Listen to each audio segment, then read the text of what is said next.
Youngest India, jobless India, जहाँ भी देखो jobless, higher educated people. Country के ज़्यादातर स्टेट का यही हाल है। प्राइमरली हम यहाँ पे फोकस करेंगे वेस्ट बंगाल पर। बंगाल में बेरोजगारी बहुत ज़्यादा इंक्रीज हुआ है।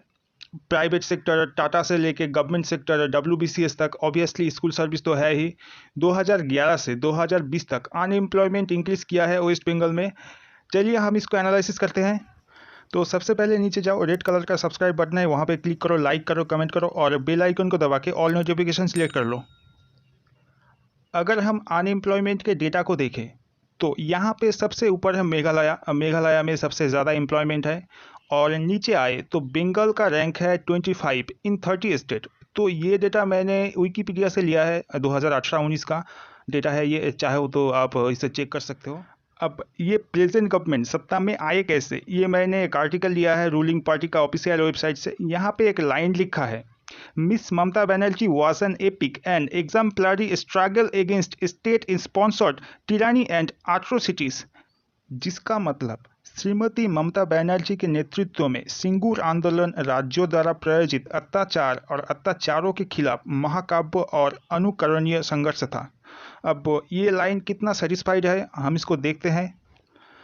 पर असली बात अलग थी। हुआ था ये कि उस समय का रूलिंग गवर्नमेंट टाटा कंपनी को टाटा नैनो के कारखाने बनाने के लिए सिंगूर में ज़मीन दे दी थी और यहाँ पे कुछ फार्मर्स से अपना ज़मीन नहीं देना चाहता था।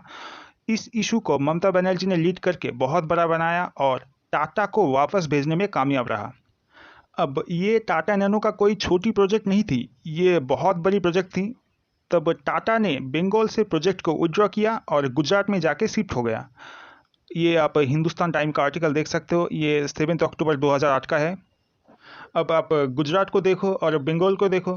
Farmer chief minister Buddhadeb Bhattacharya ने एक बात सही कहा था कि बड़ा प्रोजेक्ट के साथ ही छोटा प्रोजेक्ट आता है, अगर बड़ा प्रोजेक्ट नहीं है तो छोटा प्रोजेक्ट भी नहीं होगा। आज गुजरात को देखो, एम्प्लॉयमेंट में 7th पोजीशन में है। अब इसके बाद ममता बनर्जी ने फास्ट शपथ ली 2011 में। इसके बाद हम रिक्रूटमेंट को देखें तो under this government first primary exam conduct हुआ 2015 में। एक्चुअली ये 40,000 का वैकेंसी था, पर ये रिक्रूटमेंट कैसे हुआ आप सबको पता ही है। स्कूल में टीचर को जनवरी का स्पेलिंग लिखने दिया, वो ठीक ठाक नहीं लिख सका। एक दिन मैं एक बच्चे से पूछा था कि भाई तुम पास की स्कूल छोड़कर टाउन के स्कूल में क्यों जाते हो, तो बच्चे ने कहा कि यहाँ का टीचर ठीक ठाक नहीं पढ़ा सकते। और सच बात ये कहो कि उस स्कूल में मेरा भैया पढ़ाते हैं। उसके बाद अपर प्राइमरी का फर्स्ट टाइम फॉर्म फिलअप हुआ 2013 में, बट एग्ज़ाम कंडक्ट नहीं हुआ। फिर दोबारा फॉर्म फिलअप हुआ 2014 में, फिर भी एग्ज़ाम कंडक्ट नहीं हुआ।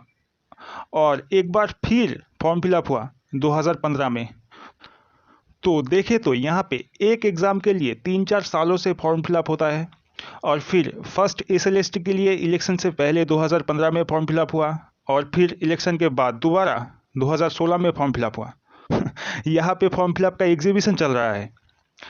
इसके बाद सीएससी को छोड़ ही दो, अब बस 2015 में अप्लाई हुआ था और अब तो बिना रिक्रूटमेंट के गवर्नमेंट गेस्ट टीचर को परमानेंट बना रहा है।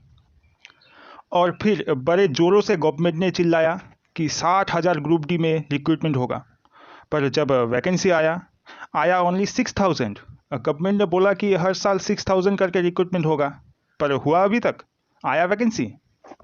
और एक रिक्रूटमेंट हुआ स्कूल क्लर्क और स्कूल ग्रुप डी का 2017 में, बस यही आखिरी रिक्रूटमेंट था गवर्नमेंट का। उसके बाद फूड के लिए एसआई और भी एग्ज़ाम हुआ, पर रिजल्ट नहीं आया अभी तक।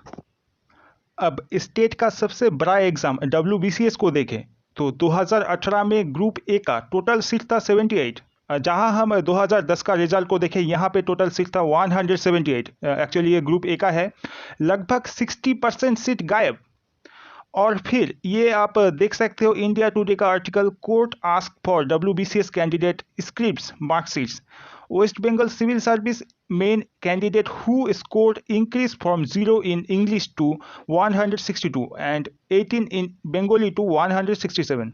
आप सोच सकते हो यहाँ पे स्टेट का सबसे बड़ा एग्जाम, वहाँ भी धांधली। अब मैं अगर पूरा रिक्रूटमेंट को काउंट करूँ तो पुलिस लाइन को छोड़कर 1,20,000 से ज़्यादा रिक्रूटमेंट नहीं हुआ है। पुलिस लाइन को इसीलिए छोड़ा मैंने क्योंकि सबका एबिलिटी नहीं होता है पुलिस लाइन रिक्रूटमेंट के लिए। और अगर दोनों को मिला के देखें तो 1,80,000 से ज़्यादा रिक्रूटमेंट नहीं हुआ है। आप सोच सकते हो 10 साल में पूरा 9 करोड़ आबादी वाला स्टेट में सिर्फ 1,80,000 रिक्रूटमेंट। फिर ये आप देख सकते हो बहुत सारे प्रोटेस्ट है इनरेगुलरिटीज रिक्रूटमेंट के लिए, ये आप द हिंदू का आर्टिकल में देख सकते हो। और ये एजुकेशन मिनिस्टर का पुतला बर्न करने का खबर। और ये फाइनेंस मिनिस्टर ने क्लेम किया है कि 68 लाख न्यू जॉब्स दिया है लास्ट 5 ईयर में। ये 2016 का आर्टिकल है। 68 लाख कितना होता है पता है आपको? अब हम अगर प्राइवेट सेक्टर की बात करें तो सिंगूर का कंट्रोवर्सी बंगाल के लिए सबसे बड़ा गलती था। You can say this is a black day for Bengal. अब आप सिंगूर का हालत देख सकते हो, क्या हुआ है उस ज़मीन का वैसा ही है। अब तक वहाँ पे एक बड़ा शहर डेवलप हो सकता था, बहुत सारे जॉब्स, बहुत सारे एम्प्लॉयमेंट, और टाटा के हाथ पकड़कर बहुत सारे इंडस्ट्री बंगाल में आ सकता था। अब आप कह सकते हो कि ये टाटा को हाथ पकड़कर बहुत सारे इंडस्ट्री कैसे आएगा। देखिए, बंगाल का लोकेशन बहुत ही खास है। बंगाल जैसा लोकेशन इंडिया में कोई भी स्टेट का नहीं है। मैं इसके रिगार्डिंग एक स्पेशल वीडियो बना दूंगा कि कैसे बंगाल को इंडिया का सबसे बड़ा बिजनेस इंडस्ट्री बनाया जा सकता है। अब बस मैं ये कहूँगा कि आमार सोनार बांग्ला को इन लोगों ने क्या कर दिया है। मुझे सबका सपोर्ट चाहिए आगे बढ़ने में, तो चैनल को सब्सक्राइब करो, लाइक करो, कमेंट करो और शेयर भी करो।